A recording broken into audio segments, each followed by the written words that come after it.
Jenny Manson is the co-chair of Jewish Voice for Labour, and Remi Kapo is author of A Savage Culture Revisited, Reap the Forgotten Harvest, and Torrents of Fire, and so many books I can't actually name them all.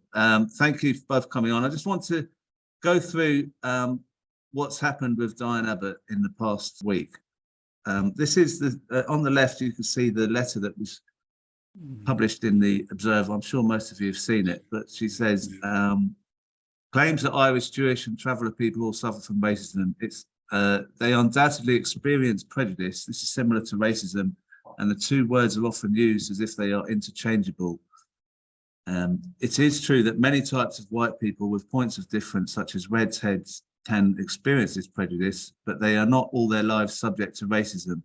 In pre-civil rights America, Irish people, Jewish people and travellers were not required to sit at the back of the bus. In apartheid South Africa, these groups were allowed to vote. And at the height of slavery, there were no white-seeming people manacled on the slave ships. So that's the letter she wrote to the Observer. Not long after, she wrote an apology on social media.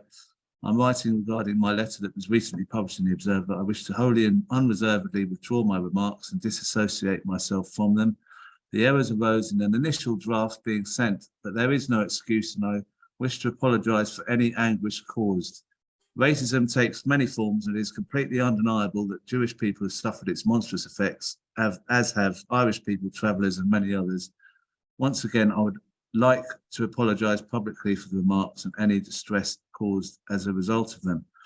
Now, I'm just going to play some of the media from Labour figures following Diane Abbott's letter and her apology.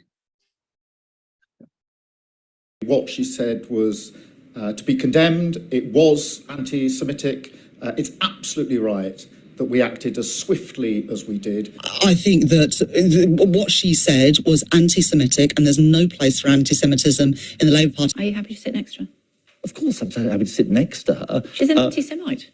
Well, what she said was completely wrong and unacceptable. Look, I know Diane well. I don't think it's who she is actually. She said it. And well, I know, and she shouldn't have said it. Sent it to a newspaper. Yeah, I know, and I'm not defending. And the boss is saying she's anti-Semitic. Well, the Keir says it's an anti-Semitic statement, and I agree. And she shouldn't have said it. And absolutely, she shouldn't have said it. And the party has got to decide what action it takes, and it's for the party to decide that. So you would accept her apology from what you're saying? No, no, it's absolutely not for me to decide whether she's happy to sit next to her. Well, of course I'm happy to sit next to her, but the point is, even though she's anti-Semitic, it's a decision. This is a decision for the Labour Party. It's a decision for the Labour Party to make about whether Diane is a candidate. But what she said was completely unacceptable. Now, I watched those clips, especially the Ed Miliband one, where he says that what she said was anti-Semitic, confirming what Keir Starmer had said, and then Rachel Reeves said. Jenny, can you tell us what your view is on what the letter said and also her apology? Do you believe that what she said was anti-Semitic? Absolutely not, and I've no idea what they were talking about. I mean, my anger is with Keir Starmer and a lot of them. I mean, there's a load of things wrong in what Keir Starmer said. Let's not even.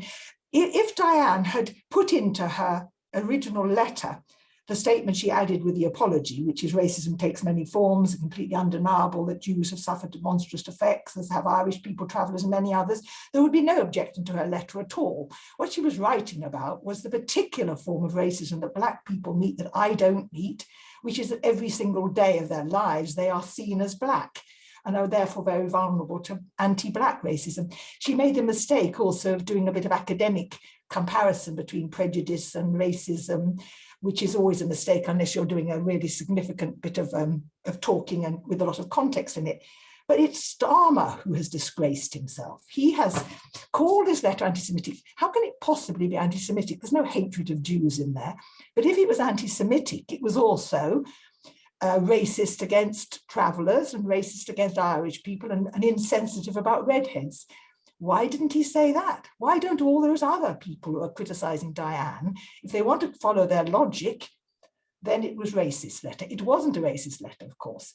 So actually, it confirms what I think Diane was probably really feeling, where she wrote that letter is she was thinking, why is anti-Black racism in Britain now so neglected? Why don't people call it out for what it is? I mean, I don't actually like the cartoon of Richard Smart in The Guardian, but it's headline news. Would it be headline news if Remi was insulted in a cartoon? Of course it wouldn't be. I mean, there is a completely inequality in how Black people are treated. And I want to say something about hierarchy of racism. People misunderstand it. What Martin Ford was saying wasn't that one racism is worse than another. What he was saying is that the Labour Party is only interested and concerned about anti-Semitism. Quite right too. And I don't think Diane, by the way, should be condemned for another form of hierarchy of racism. She was expressing her particular feelings about anti-Black racism. If I was to express my particular feelings as a Jew, I felt threatened by that cartoon, surprisingly. It actually made me feel nervous because of that long-term particular anti-Semitic concept that we're all rich and we're all scheming behind the scenes. If I was to describe that, I wouldn't necessarily say, by the way, Irish people feel X at that moment. You know, why am I allowed to talk about what I'm suffering without referring at all times to every other form of racism? We should all be able to describe our own experience. So yes, my anger is with Keir and that pathetic thing from Ed Miliband. Who does he think? He knows the truth really about this. They're also scared now. I mean, did you get? I mean, my inclination is from watching that clip with Ed Miliband that he looked like he wanted to say it wasn't, and then he kind of felt like he had to say it was because he thought, "Oh, I'll get in trouble if I don't." Yes, and that is just, to me, that's spineless. Really, it's spineless. I completely agree, and because he doesn't really believe that, it does show there's another aspect of current Labour Party, which I think people aren't necessarily getting, is that there is, I've been told, fear in the Parliamentary Labour Party, left and right, actually, about what they're allowed to say these days. There is a hold on the party that's unprecedented. People are saying Neil Kinnock was similar. It's nothing like Blair. If you remember, there were opponents of Blair's, even in his cabinet, and critics. So, I mean, that's our only comfort, isn't it? I mean, the party will be in revolt, maybe, not just us. Well, thank you, Jenny. Now, Remi, what was your take on what Diane Abbott said? I mean, do you think that the thing that's disturbed me is the total media saturation attacks on Diane, which we can't really think is acceptable at all on the left, and some people on the left seem to think that they can come in and contribute to that. What do you think about how people responded to the letter? Well, I think you have to look back.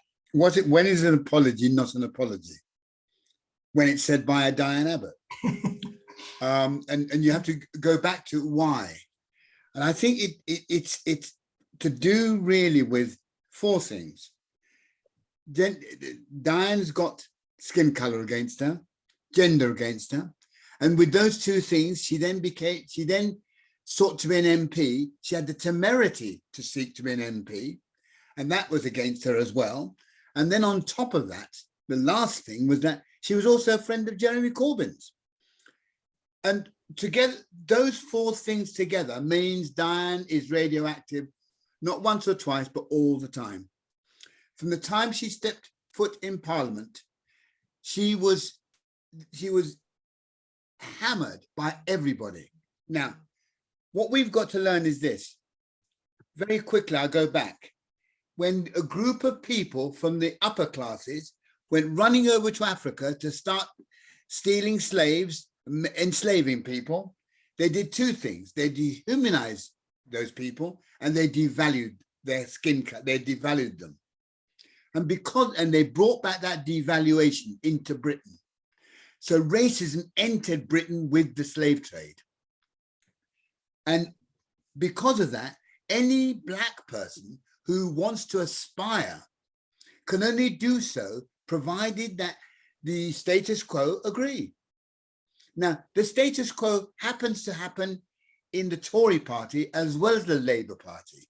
There's as much racism in the Labour Party as there in the Tory party, because there's a lot of racism around Britain. But thank God, not all of them had enormous amount of authority. but the ones who do make people's lives absolutely miserable. So in a sense, the media has been used by the establishment to have a go at people, scapegoating people. We've become great at scapegoating people in this country now. And therefore, you'll find Diane Abbott was scapegoated. Why? Because she was black, and why? Because she was outspoken. Remi Kapo was scapegoated. Why? Because he was giving a voice to the working class. That was a terrible thing to do. You mustn't do things like that. And on top of that, we've now got this whole agenda that we cannot allow people to aspire naturally. So unless you've gone to public school, and if you've gone to public school where there's a mistake that you made, or you said the wrong thing and your apology is accepted. There was a tradition in the House of Commons at one time when I was a young man, that if you made a mistake but you went to Parliament and you apologized, you were forgiven. Not anymore, because we didn't have black and brown people in Parliament in those days. There's a new rules have been brought in. I really do think that the whole idea of Diane giving an apology should have been accepted. The apology itself should have been accepted. I like Diane. I like what she does, and I think she's represented black people and brown people and white people exceptionally well. And she's there, she's been there, what, 33 years now? That's why she's been there for 33 years, until we've got this new Labour Party, this new form of left politics. Well, it's not left actually, but this new form of politics governing the Labour Party, which is a form of politics that vies with how right can you get to Genghis Khan with the Tory party. And I think that we've entered that because why? I suppose it's because Britain's sliding down this imperial slope that is forever going downwards. Because we can't, we have no friends in Africa, we have no friends in Europe. Well, we've thrown away the friends we had in Europe. We have no friends in Asia, and we're about to split up ourselves. So the country is in a lot of trouble. And what can they find to do? Can they do anything like all hands to the wheel? Let's all pull together to pull the country out of the mess? No.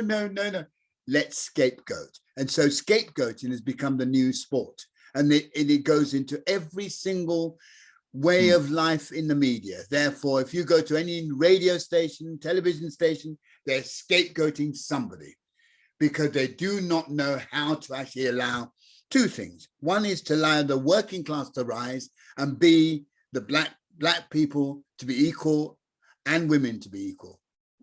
Yeah. And I have one thing in a minute, Crispin, sorry. Yeah, well, I've got to move on, but do you want to say something quickly? Yeah. I forgot one of my criticisms of Mr. Starmer, political interference. How can there be an impartial tribunal now when he's already said that stuff was anti-Semitic? The chief whip is employed by him. He's appointed by him. If chief whips don't do what Keir Starmer says, I mean, it's apart from everything else, the only Keir is the person to be criticised in this, and the leadership of the Labour Party. And I want to say one more word about the letter. I don't have the feeling it was a terrible letter like some people do, even on the left. It was a reaction. It was an impulsive reaction. We all react impulsively, and Diane is as human as we all are. I think she made a mistake, but it's not a terrible letter. I don't like the expression disgusting letter or terrible letter, people say. Yeah.